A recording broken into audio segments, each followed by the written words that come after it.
Hello everyone, welcome to Ardhanarishwar Ekatmik Yatra. दोस्तों, आज का ये वीडियो डीएफ की एक क्वेरी पर बनाया गया है और क्वेरी ये है कि अ, सब बोलते हैं कर्मों का फल मिलता है, चाहे अच्छा हो या बुरा। तो जो लोग अधर्म कर रहे हैं एक्सट्रीम लेवल का, उनको क्यों नहीं मिलता है फल उनके कर्मों का। और एक रिलेशनशिप से रिलेटेड क्वेरी उन्होंने पूछी है, जहाँ मैस्कुलिन जो होते हैं वो इतना हर्ट करते हैं, चीट करते हैं और सज़ा हमेशा फीमेल्स को मिलती है।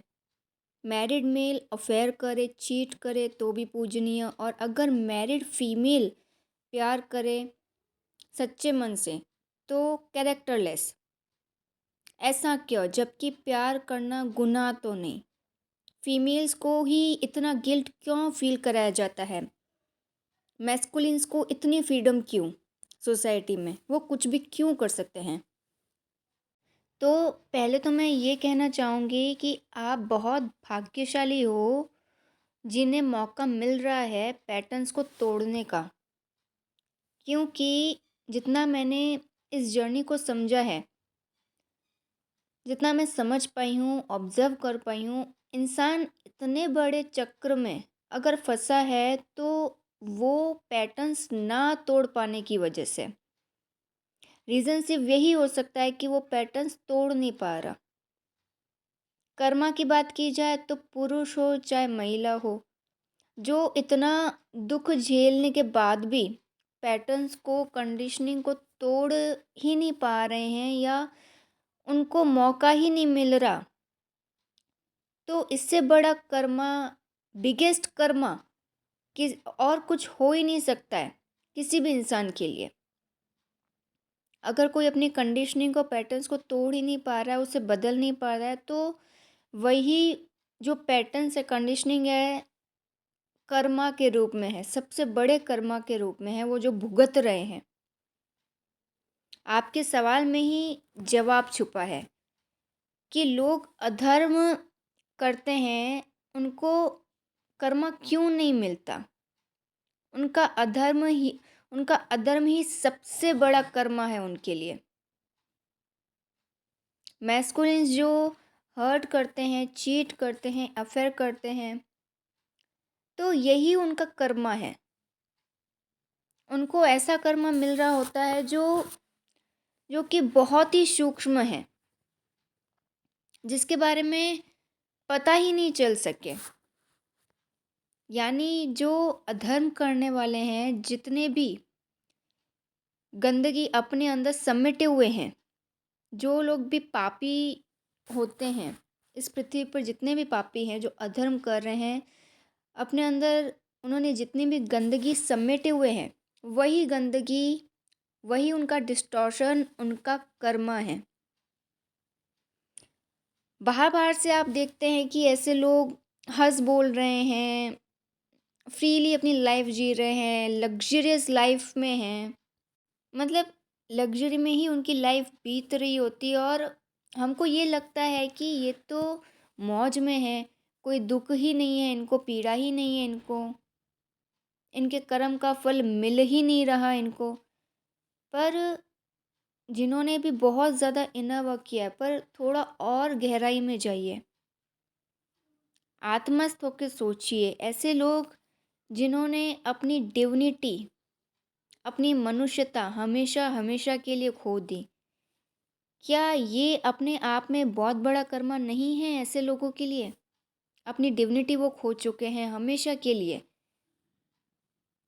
मैं कई बार एसेंशन से रिलेटेड वीडियोस, आचार्य जी के वीडियोस भी फ्रेंड्स, फैमिली ग्रुप्स में भेजती आई हूँ, भेजती रहती हूँ अभी भी। तो सारे रिलेटिव्स मेरी मदर को यही बोलते हैं कि वो सारे वीडियोस इग्नोर कर देते हैं, ध्यान ही नहीं देते। तो ये जो, और इतने एटीट्यूड के साथ बोलते कि हाँ हम तो देखते ही नहीं हैं, जो भावना वीडियोस भेजती है हम इग्नोर कर देते हैं। तो ये जो इग्नोरेंस है ना, ऐसे लोगों की वो गहरे से गहरा कर्मा है इनका, बिल्कुल सूक्ष्म कर्मा, जिसकी कोई खबर नहीं रहती है एक संसारी को। यही इग्नोरेंस इनका सबसे बड़ा कर्मा है, कर्मा के रूप में इनको मिल रहा है। यानी इसी इग्नोरेंस की वजह से ऐसे लोगों की, ऐसे संसारियों की आत्मिक प्रगति हो ही नहीं पाती है, ये आगे बढ़ ही नहीं पाते हैं। आपके डीएम जितना भी इग्नोर कर दें, घोस्ट कर दें, साइलेंट ट्रीटमेंट दें, यही उनका कर्मा है। करने दो जितना इग्नोर करते हैं वो आपको। हाँ, ऐसे लोगों को गलतफ़हमी हो सकती है अहंकार के कारण कि हमें तो कोई सज़ा मिल ही नहीं रही है। उनको ऐसा लगता है कि अच्छा इग्नोर कर रहे हैं, साइलेंट ट्रीटमेंट दे रहे हैं, अच्छा सामने वाले को पेन दे रहे हैं। आप सामने वाले को भले ही पेन दे रहे हो, वो उस पेन से हील हो भी जाएगा।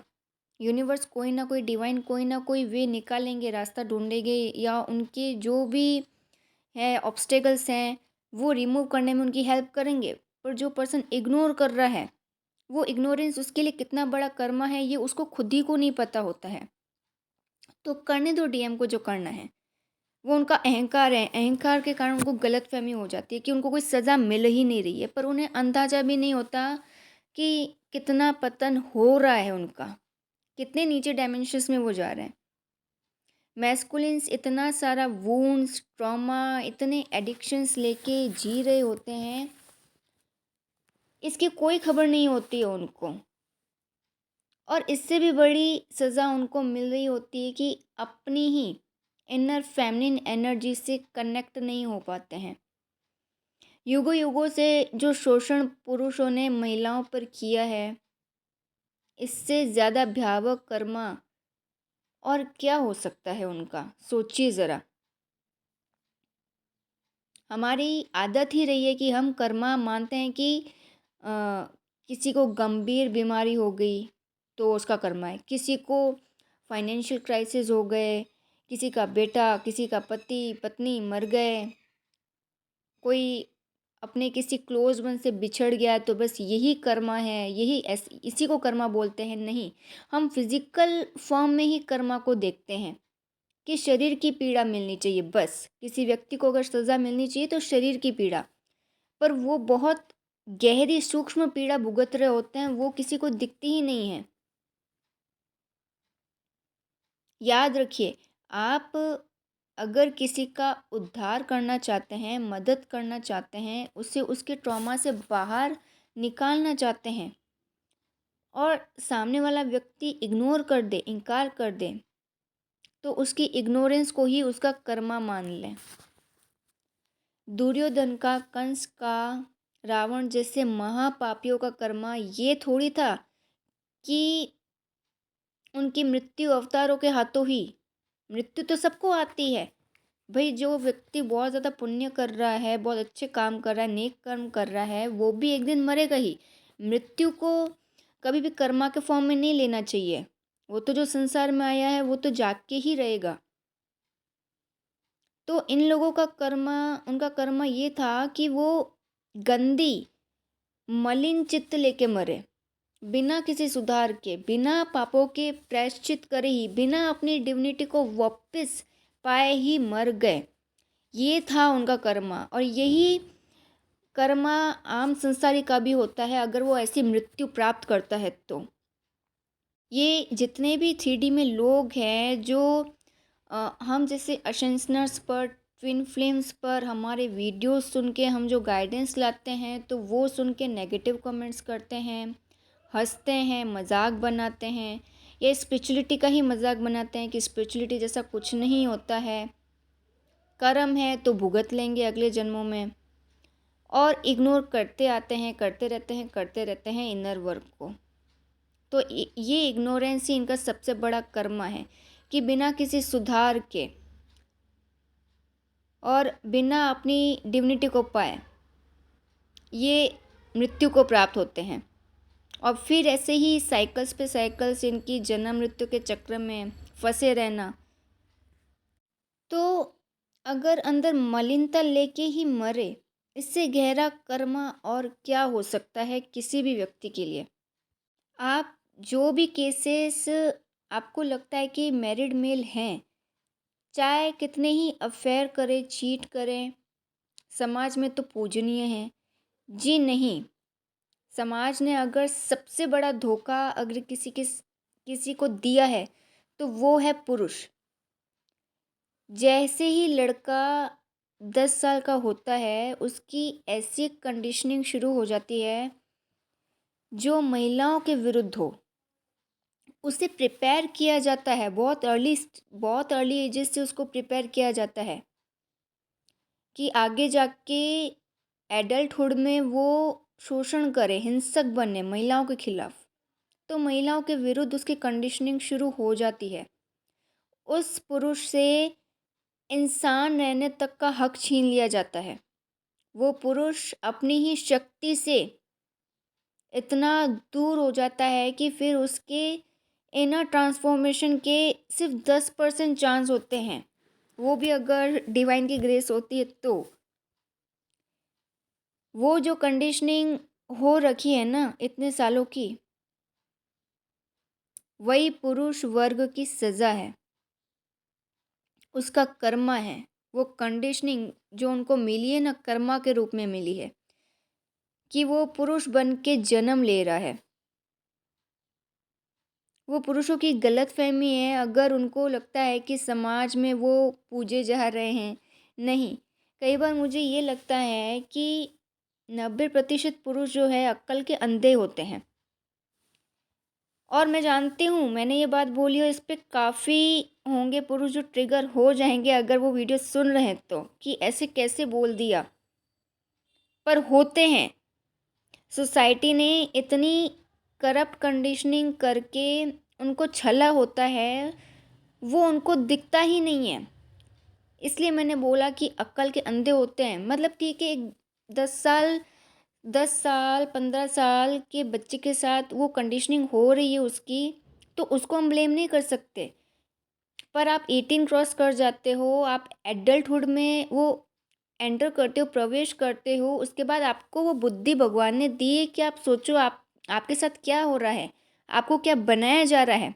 वो अपनी अक्ल तो लगाते नहीं हैं, बस समाज ने ये नियम पढ़ा दिए, परिवार ने ये नियम पढ़ा दिए, तो इसको फॉलो करना है, इसी पे चलना है। समाज ने महिलाओं के खिलाफ कुरीतियाँ बना दी, सती प्रथा बनाई थी, तो उसको फॉलो कर रहे थे। तो वो अक्ल के अंधे ही थे ना जो फॉलो कर रहे थे। इतना शोषण होता है, इतने रेप्स होते हैं, वो इतना जो महिलाओं के खिलाफ इतने केसेस आ रहे हैं, इतने मर्डर्स होते हैं, इतने भी जितने भी क्रिमिनल होते हैं केसेस महिलाओं के अगेंस्ट, सबसे ज़्यादा हाथ उसमें पुरुषों का होता है।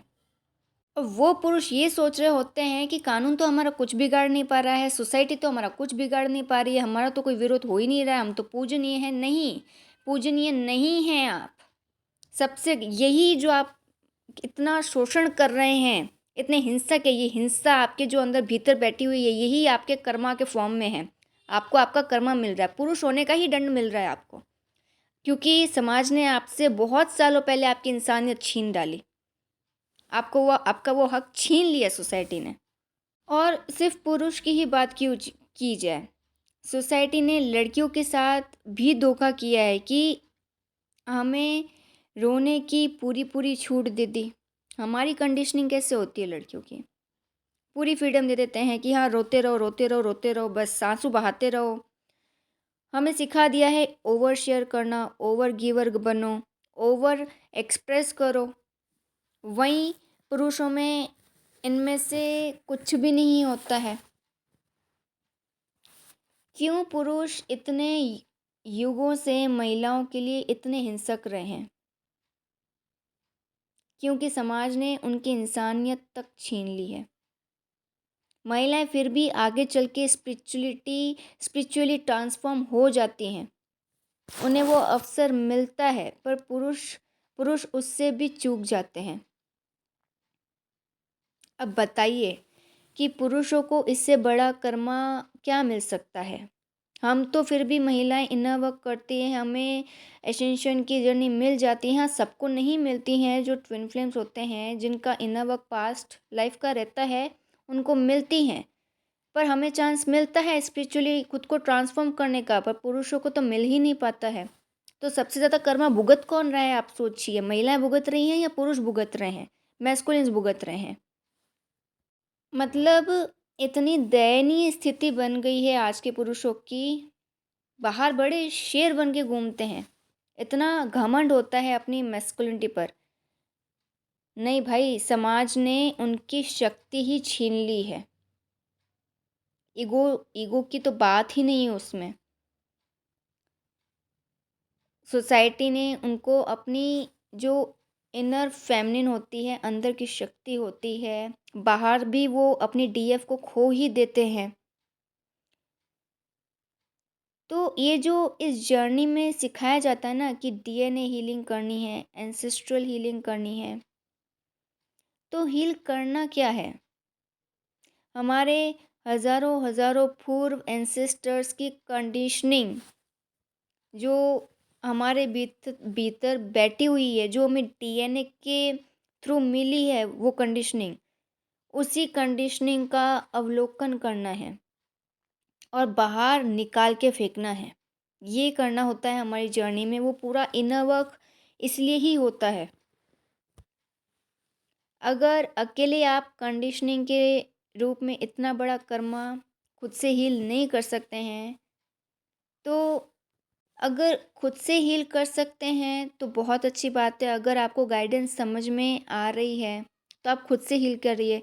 अगर नहीं खुद से कर पा रहे हैं तो वैसे तो इतनी जो डीप हीलिंग होती है कंडीशनिंग पर बेस्ड होती है, प्रोग्रामिंग की होती है, तो इतनी डीप हीलिंग बिना सेशंस के हो ही नहीं सकती।